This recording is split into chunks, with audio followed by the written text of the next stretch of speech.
আসসালামু আলাইকুম ফ্রেন্ড। আমি এর আগে একটা ভিডিও দিয়েছিলাম এই সার্কিটটির উপরে।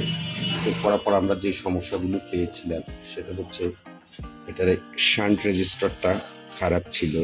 এই যে এখনও আছে, এই যে এই শান্ট রেজিস্টারটা, এই রেজিস্টারটা হচ্ছে RM77, এটার নাম্বার। এই রেজিস্টারটা কাটা ছিল, ফুটে গেছে আর কি, আইপিএম শর্ট হয়ে। তারপর আইপিএমটাও ফুটে গেছে, আপনারা তখন দেখছেন। এখন আমরা নতুন সেম নাম্বারের একটি আইপিএম আনছি, দেখতে পাচ্ছেন। এবং এই শান্ট রেজিস্টারটাও আমরা আনছি নতুন।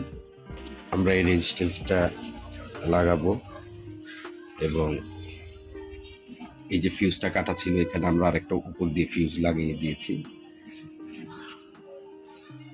বন্ধুরা, একটা আইপিএম চেঞ্জ করার আগে কিছু বিষয় চেক করার বিষয় থাকে এখানে। পাশাপাশি আপনারা একটা জিনিস হয়তো খেয়াল করছেন, এটা একটা front loading washing machine, touch ডিসপ্লেটা। এখানে একটা বিষয় খেয়াল করার বিষয় আছে যে এই এলই এরর আসে, কিন্তু এই ওয়াশিং মেশিনগুলোর মধ্যে হল সেন্সর থাকে না, তারপরেও কিন্তু এটাতে এলই এরর আসে। তো অনেক সময় আমরা এই বিষয়টা নিয়ে কনফিউজ হয়ে যাই যে এলই এররে আমরা ইউটিউবে যে ধরনের ভিডিওগুলো দেখি যে বলতেছে যে হল সেন্সর প্রবলেম, কিন্তু যেটাতে আসলে হল সেন্সরেই নাই সেটাতে কি প্রবলেম, এই জিনিসটাও আপনাদেরকে একটু শেয়ার করি। পাশাপাশি আপনার যে একটা আইপিএম যখন নষ্ট থাকে কী জিনিসগুলো আমাদের চেক করা উচিত, এটা ভালো আছে কি না, সেটাই আমি একটু এক্সপ্লেন করতেছি, একটু খেয়াল করেন। আমরা আমাদের মাল্টিমিটারটা নিলাম এবং ভোল্টেজে সেট করলাম। মেশিনের সার্কিটটি অন আছে। এখানে আমাদের একটু চেক করার বিষয় হচ্ছে যে দেখেন, আমরা গ্রাউন্ড, যে কোনো একটা গ্রাউন্ড কমন ধরি, কমন ধরার পরে এখানে টোটাল আপনার অপারেশন এমপ্লিফায়ার আছে একটা, এটা হচ্ছে 2 চ্যানেল অপারেশন এমপ্লিফায়ার। পাওয়ার লাইনটা একটু অফ করি বলি। এটা হচ্ছে 2 চ্যানেল অপারেশন এমপ্লিফায়ার। এই অপারেশন এমপ্লিফায়ারটার নাম্বার হচ্ছে A393F। এরকম আরও 1, 2, 3, এই দুইটা সেম একই নাম্বার, A393F। এবং আরেকটি আছে আপনার কোয়াড এমপ্লিফায়ার, অপারেশন এমপ্লিফায়ার, এটার নাম্বার হচ্ছে 2274AM। এই অপারেশন এমপ্লিফায়ারটি তাহলে এই একটা অপারেশন এমপ্লিফায়ার, এই একটা অপারেশন এমপ্লিফায়ার, এই একটা অপারেশন এমপ্লিফায়ার, একটা অপারেশন এমপ্লিফায়ার। এই অপারেশন এমপ্লিফায়ারটা হচ্ছে আপনার 2 চ্যানেল, এটা 2 চ্যানেল, এটাও 2 চ্যানেল, এবং এটা হচ্ছে 4 চ্যানেল। 2 চ্যানেলের মধ্যে আপনার ব্যবহার হচ্ছে 2 নাম্বার চ্যানেলটা। 1 নাম্বার চ্যানেলটা এটার ওপেন আছে এবং এইটার ব্যবহার করতেছে আপনার এইখানে দেখেন, এই যে এখানে 2টা শান্ট আছে, এই শান্টের নাম্বার হচ্ছে আপনার R015G। এটা হচ্ছে 15 মিলিয়ামসের 2টা শান্ট আছে, এই 2টা সিরিজে কানেকশন করা আছে এবং এই 2টা শান্টের কারেন্ট রেটিংটা এই অপারেশন এমপ্লিফায়ার দিয়ে ক্যালকুলেশন করে। এটা হচ্ছে আসলে টোটাল লোড কারেন্ট ক্যালকুলেশন করে সে এই মাইক্রো কন্ট্রোলারে তার সিগন্যালটা পাঠায় যে টোটাল কারেন্টটা কত নিচ্ছে এই বোর্ডটা, বা মোটর চলাকালীন সময়ে যখন স্পিন হয় বা ওয়াশ হয়, যাই হয়। আর এই একটা শান্ট, এটা হচ্ছে RM76, RM77 এবং RM78, এই 3টা শান্ট। এটা হচ্ছে আলাদা আলাদা UVW, এই 3টা ফেজের আলাদা আলাদা পার ফেজ কারেন্ট ক্যালকুলেশন করে।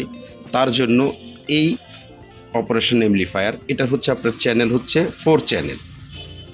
তো 4 চ্যানেলের মধ্যে এটার ব্যবহার হচ্ছে 3 চ্যানেল, আর একটি চ্যানেল আছে not connected. Not connected channel হচ্ছে আপনার এখানে ব্যবহার হচ্ছে চ্যানেল 1, চ্যানেল 2, চ্যানেল 3, চ্যানেল 4। এটা হচ্ছে আপনার 14 পিনের অপারেশন এমপ্লিফায়ার। এই এক কর্নার, এই এক কর্নার, এই এক কর্নার, এই এক কর্নার, এই 4টা কর্নারে 4টা আউটপুট, আর 4টা কর্নারে 4টা আউটপুট লাইন। তাহলে এ একটা আউটপুট, এটা চ্যানেল 1, এ একটা আউটপুট, এটা চ্যানেল 2, এ একটা আউটপুট, এটা চ্যানেল 3 এবং এ একটা আউটপুট, এটা হচ্ছে চ্যানেল 4। এখানে আসলে চ্যানেল 3 যে আউটপুটটা আছে এবং ইনভার্টিং ইনপুট এবং নন ইনভার্টিং ইনপুট, টোটালি এই চ্যানেলটা নট কানেক্টেড। আর বাকি 3টা চ্যানেল ব্যবহার হচ্ছে 1, 2 এবং 4। তো এখানে আসলে আমরা যে জিনিসটা বুঝাইতে চাইতেছি সেটা হচ্ছে এখানে আসলে রেফারেন্স করে একটা ভোল্টেজ মাইক্রো কন্ট্রোলারে পাঠানো হয়েছে। মাইক্রো কন্ট্রোলার বুঝতে পারে ওভার কারেন্ট নিচ্ছে ওয়াশিং মেশিনের যে মোটরটা, তখন সে সিগন্যাল দিয়ে আপনার সিগন্যাল দিবে বলতে সেই মুহূর্তে আপনার এরর আসবে। আর এই যে যে দুইটা আপনার অপারেশন অ্যাম্পলিফায়ার আমি যেটা আপনাকে বলছিলাম A393F, একই নাম্বার দুইটা। এইটা হচ্ছে আপনার পার ফেজের ভোল্টেজ ডিটেকশন। এখানে আসলে দেখতে পাচ্ছেন আপনারা অনেকগুলো সিরিয়ালের রেজিস্টার দিয়ে একটা ভোল্টেজ ডিভাইডার বানিয়ে অপারেশন অ্যাম্পলিফায়ার আইসির নন ইনভার্টিং ইনপুটে দিছে এবং ইনভার্টিং ইনপুটে আলাদাভাবে রেফারেন্স করে দিছে।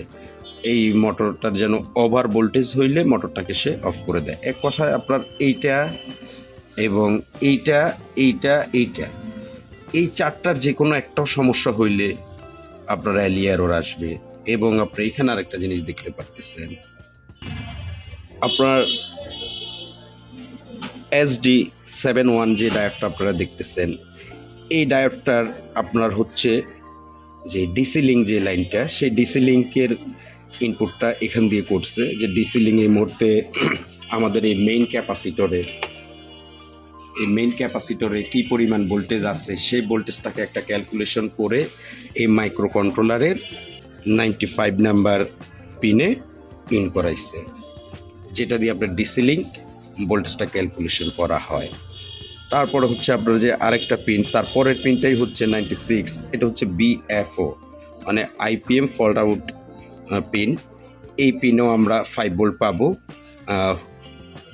4.8 বা 4.9 ভোল্ট পাবো। আর যেটা 95 নম্বর পিন, এখানে আপনার 2.3 বা 4 বা 2.5 এরকম একটা ভোল্টেজ আমরা পাবো ডিসি লিঙ্কের।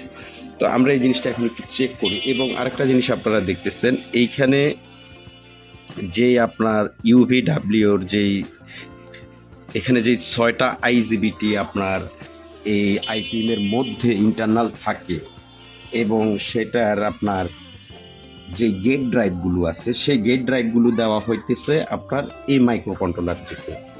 যেই গেট ড্রাইভগুলোর জন্য এখানে দেখেন আপনার 6টা 1 2 3 4 5 6টা রেজিস্ট্যান্স আছে। এবং এই রেজিস্ট্যান্সগুলোর মধ্যে আপনারা যদি খেয়াল করেন, এটা হচ্ছে আপনার 311, 307 এবং হচ্ছে আপনার 309। এই 3টা রেজিস্টার হচ্ছে আপনার লো সাইড ড্রাইভ। এবং বাকি যেই 3টা আছে 310 এবং হচ্ছে আপনার 312 এবং হচ্ছে 308, এই 3টা হচ্ছে আপনার হাই সাইড ড্রাইভ। তো আমরা যখন এখানে লাইন দিব, তো আমরা লো সাইডের প্রত্যেকটা রেজিস্ট্যান্সে আমরা 4.89 ভোল্ট পাবো। তাহলে আমরা বুঝতে পারবো যে আমাদের সিগন্যালগুলো ঠিক আছে। আমরা অন করলাম পাওয়ারটা এবং আমরা গ্রাউন্ড ধরলাম, ধরার পরে যেটা আমরা বলছি দেখেন আমরা 4.9 ভোল্ট পেয়েছি। মিটারটা দেখা 4.9 ভোল্ট। এটা হচ্ছে R311, তারপরটা হচ্ছে আপনার R307, এটা তো আমরা 4.9 ভোল্ট পাবো। 4.9 ভোল্ট হাই করা আছে। তারপর একটা হচ্ছে R309, এটা তো আমরা এটা তো 4.9 ভোল্ট পাবো। এবং আপনারা একটু দেখেন যে 311 4.9 ভোল্ট, 307 4.9 ভোল্ট এবং R309 4.9 ভোল্ট। এখন আমরা এই জিনিসটা যদি এই মাপটাই যদি আমরা এই রেজিস্টারের এই পাশ থেকে মাপি, তাহলে আমাদের রেজিস্টারটাও চেক হয়ে গেল। দেখেন 4.9 এবং 4.9 এবং 4.9। তাহলে আমাদের লো সাইড যে ড্রাইভটা আছে সেটা ঠিক আছে, এবং হাই সাইডে আমরা 0 ভোল্ট পাবো। এখন আমরা হাই সাইডটি একটু মাপি। আমরা যে রেজিস্টরের যেটা আপনার আউটসাইড, রেজিস্টর এটা হচ্ছে ইনসাইড, এটা হচ্ছে আউটসাইড, এটা দিয়ে সিগন্যাল ইন হচ্ছে, এটা দিয়ে আউট হচ্ছে। তাহলে আমরা আউটসাইড মাপ, ইনসাইড এবং আউটসাইড দুইটাই মাপবো। অনেক সময় রেজিস্টারও খারাপ থাকতে পারে। তাহলে আমরা একটু চেক করি আগে ইনসাইডটা। দেখেন 0 ভোল্ট, 0 ভোল্ট। এটা হচ্ছে আপনার 38 মিলি ভোল্ট দেখাচ্ছে, এটা 0 ভোল্টের কাছাকাছি, এবং রেজিস্টরের অপর প্রান্ত ওই একই, তার মানে রেজিস্টারটা ঠিক আছে 0 ভোল্ট। এবং তারপর এটা হচ্ছে 312। এখন আমরা দেখি 310, দেখেন 0 ভোল্ট, 42 মিলি ভোল্ট মানে 0 ভোল্ট। তারপর একটা রেজিস্টারের উল্টা পাশ 0 ভোল্ট, 41 মিলি ভোল্ট। তারপরটা হচ্ছে 308, 44 মিলি ভোল্ট মানে 0 ভোল্ট।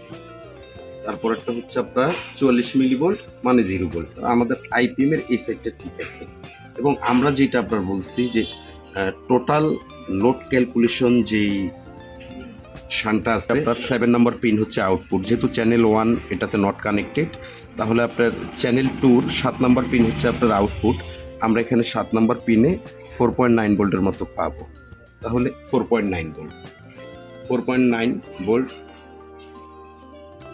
দেখতে পাচ্ছেন, প্রায় 5 ভোল্টের কাছাকাছি আমরা পাইছি। তার মানে আমাদের এই আইসির আউটপুটটা ঠিক আছে। এখন আমরা আমাদের যেটা আপনার ফেজ ভোল্টেজ চেক করা হয়, এটার রেফারেন্সটা হচ্ছে আপনার ইনভার্টিং ইনপুটের রেফারেন্স করছে। রেফারেন্সটা প্রায় আপনার 1.5 ভোল্ট। আমরা রেফারেন্সটা একটু দেখি। এটার 1 নম্বর পিন হচ্ছে আপনার 1 2 3 4 5 6 7 6 নম্বর পিন হচ্ছে রেফারেন্স। এবং তিনোটা, যেহেতু এখানে আপনার এই 4টা চ্যানেল আছে, 2টার ভিতরে একটা ওপেন, তার মানে আপনার 3টা আছে। তার মানে 3টার যেই নন ইনভার্টিং ইনপুট এবং তিনোটার সেম একই রেফারেন্স করা হয়েছে। তাহলে আমরা একটা দেখলেই বুঝতে পারবো যে আমাদের বাকিগুলোর রেফারেন্সে ভোল্টেজ আছে। তাহলে আমরা দেখি,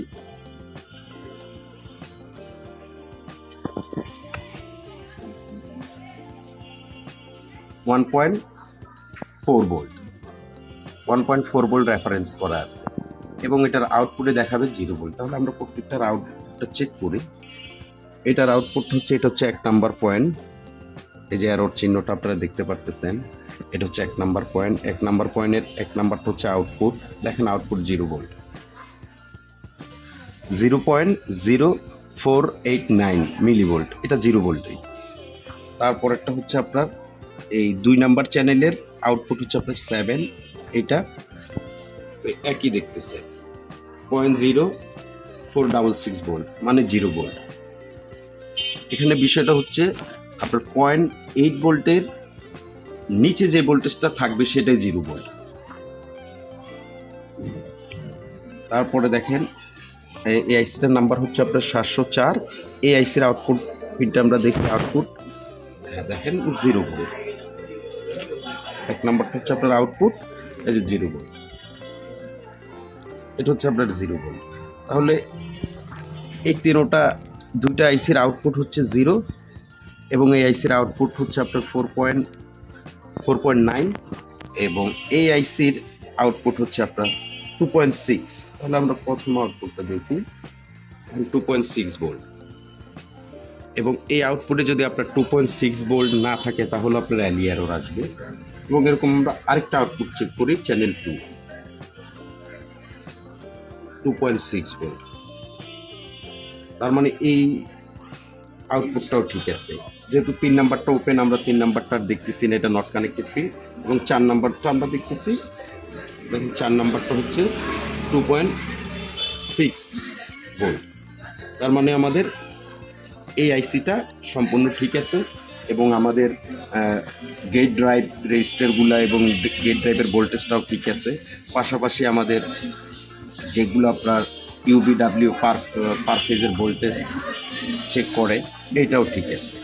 এবং আমাদের এখন এই মুহূর্তে এই শানটা মাপে কিছুটা ঠিক দেখাইলে ওইটা মাঝখান দিয়ে ফেটে গেছে, আমরা এটা রাখবো না, এটা চেঞ্জ করে দিব যেহেতু আমরা নতুন আনছি। এবং আমরা আমাদের এই শানটা চেঞ্জ করি, শান রেজিস্টার এটা হচ্ছে আপনার 18 মিলি ওহমসের। এই শান রেজিস্টারটা আমরা চেঞ্জ করব এবং আইপিএমটা বসাবো।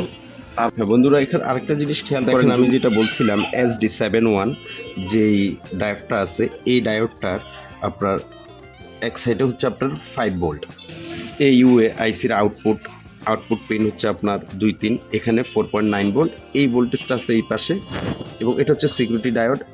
এবং আপনার এই ডায়োড সিকিউরিটি ডায়োডের যে পাশটা আছে এটা হচ্ছে আপনার ডিসি লিঙ্ক 2.1। আসলে 2.1 দেখাচ্ছে, আমরা যেহেতু সিরিজে চেক করতেছি এই জন্য ভোল্টেজটা একটু কম দেখাচ্ছে। এখানে 2.5 বা 2.4 থাকবে। এবং আপনার যেটা আপনার এটা গেছে আপনার 95 নাম্বার পিন মাইক্রো কন্ট্রোলারে 2.4 ভোল্ট থাকে। এটা সাধারণত যেহেতু সিরিজে চেক করতেছি এই কারণে ভোল্টেজটা একটু কম। এবং 96 নাম্বার পিন হচ্ছে বিএফও 4.9 ভোল্ট থাকবে। বিএফও এটা হচ্ছে আপনার 96 নাম্বার পিন, দেখেন 4.9 ভোল্ট। না, আমাদের একটা আইপিএম চেঞ্জ করার জন্য যে জিনিসগুলো চেক করা দরকার এগুলো আমরা চেক করছি এবং মোটামুটি সবগুলোই আপনার ঠিক আছে দেখাইতেছে। তো আমরা আইপিএমটা চেঞ্জ করলে আমরা আশা করতেছি যে আমাদের মেশিনটা কমপ্লিট হয়ে যাবে। আর সাধারণত আপনার এলই আসার জন্য যেহেতু হল সেন্সর নাই, আপনারা দেখবেন এই মেশিনটাতে হল সেন্সর থাকে না। এলজির কিছু মেশিন আছে যেগুলোর মধ্যে হল সেন্সর নাই কিন্তু আপনার এই এলই এররটা আসে। সেই ক্ষেত্রে আপনারা যদি এই যে জিনিসগুলো আমি চেক করছি এই জিনিসগুলোই আপনারা চেক করবেন। ওয়াশিং এই সার্কিটের বাহিরে যে জিনিসগুলো থাকে এলি এরর আসার জন্য যে জিনিসগুলো সমস্যা হয়ে থাকে ওই জিনিসগুলো যদি ঠিক থাকে এবং এইখানের আউটপুটগুলো ঠিক আছে সেক্ষেত্রে আপনার আইপিএমটা চেঞ্জ করে দিবেন, তাহলে আপনার কাজটা রেডি হয়ে যাবে। বন্ধুরা আমরা আইপিএমটি এখানে সুন্দরভাবে অ্যালাইন করেছি এবং যে শান্ট রেজিস্টারটা আছে সেই শান্ট রেজিস্টারটাও আমরা চেঞ্জ করে দিয়েছি, তিনোটাই চেঞ্জ করে দিয়েছি। এবং আইপিএমটা বসানো হয়েছে, যেহেতু আমরা আইপিএমটি ঝালাই করার আগে হিটসিংটা বসিয়ে নিব এই জন্য আগে আপনাদেরকে একটু দেখিয়ে নিলাম। দেখতে পাচ্ছেন এখন আমরা সোল্ডারিং করি নাই, কোনো পিনে সোল্ডারিংটা খালি আছে এবং আইপিএমের পয়েন্টগুলো দেখতে পাচ্ছেন ঝালাই করা এখনো হয় নাই, সোল্ডারিং বাকি আছে। তাহলে আমরা আমাদের কাজটা করি, করার পর বন্ধুরা আমরা আইপিএমটি ইনস্টল করে ফেলেছি এবং সোল্ডারিং করে দিয়েছি প্রত্যেকটা পিন সুন্দর করে, আপনারা দেখতে পাচ্ছেন প্রত্যেকটা পিন আমাদের সুন্দরভাবে সোল্ডারিং হয়ে গিয়েছে। এখন আমরা একটু চেক করে দেখি যে আমাদের আইপিএমে কোথায় কোনো সমস্যা আছে কিনা। চেক করার জন্য আমরা ডায়োড মোডে সেট করলাম এবং আপনাদেরকে যে শান্ট রেজিস্টারটা দেখিয়েছিলাম টোটাল কারেন্ট ক্যালকুলেশন, আমরা ওই রেজিস্ট্যান্সটার এক প্রান্তে আমরা আমাদের মাল্টিমিটারের পজিটিভ প্রান্তটা রাখবো এবং নেগেটিভ প্রান্তটা আমরা ইউভিডাব্লিউতে দিব এবং ডায়োড রিডিং পাবো। দেখতে পাচ্ছেন আপনারা আমাদের ডায়োড রিডিং দেখাচ্ছে এবং এখানে আমরা দ্বিতীয়টা চেক করবো, ইউভি ডায়োড রিডিং আছে এবং ডাব্লিউ ডায়োড রিডিং আছে। এখন আমরা মিটারটাকে আবার ঘুরিয়ে আমরা এই ক্যাপাসিটরের যে পজিটিভ প্রান্তটা আছে সেখানে আমরা মিটারের নেগেটিভ প্রোবটা রাখবো। আমাদের পজিটিভটা হচ্ছে এইটা হচ্ছে পজিটিভ, যেহেতু ডিসি লিঙ্কের এক মাথা থেকে আমরা নিচ্ছি যেখান থেকে ডিসি লিঙ্কের লাইনটা নিচ্ছি এবং পজিটিভ প্রান্তটা প্রোবটা আমরা ইউভিডাব্লিউতে ধরবো এবং এখানে একটা ডায়োড ভোল্টেজ ড্রপ আসবে। দেখেন ডায়োড ভোল্টেজ ড্রপ আসছে, U V diode voltage drop এবং ডাব্লিউ ডায়োড ভোল্টেজ ড্রপ আসছে এবং আমাদের কাজটা ওকে আছে। এখন আমরা আরেকবার লাইন দিচ্ছি,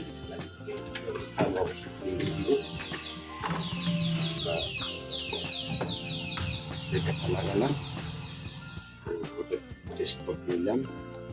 আর একটা বিষয় সবচেয়ে সহজভাবে যে জিনিসটা দিতে হয়, অনেক সময় ভুলটা অনেকেই হয় যে এখানে একটা রিলে দুইটা রিলে, একটা ব্ল্যাক রিলে একটা ইয়েলো রিলে, এই রিলেতে আসলে কোনটা ফেজ কোনটা নিউট্রাল যখন আমরা এইভাবে চেক করব, এটা চেক করার জন্য আমরা আমাদের মিটারটাকে বার্জার মোডে রাখবো। বার্জার মোডে রাখার পরে ফিউজের এক প্রান্তে ধরবো, আর যে প্রান্তর সাথে বিট আসবে আমাদের বুঝতে হবে এটাই হচ্ছে ফেজ লাইন। এবং এখানে যে একটা ব্যারিস্টর আছে, এই ব্যারিস্টর দিয়ে আমরা চেক করার সবচেয়ে সহজ উপায় হচ্ছে ব্যারিস্টরের এক মাথায় আমরা পাবো ফেজ এবং ব্যারিস্টরের আরেক মাথায় আমরা পাবো হচ্ছে নিউট্রাল। দেখতে পাচ্ছেন ব্যারিস্টরটার এক প্রান্তে নিউট্রালের সাথে কানেকশন এবং ব্যারিস্টরটার আরেক প্রান্ত ফেজের সাথে কানেকশন।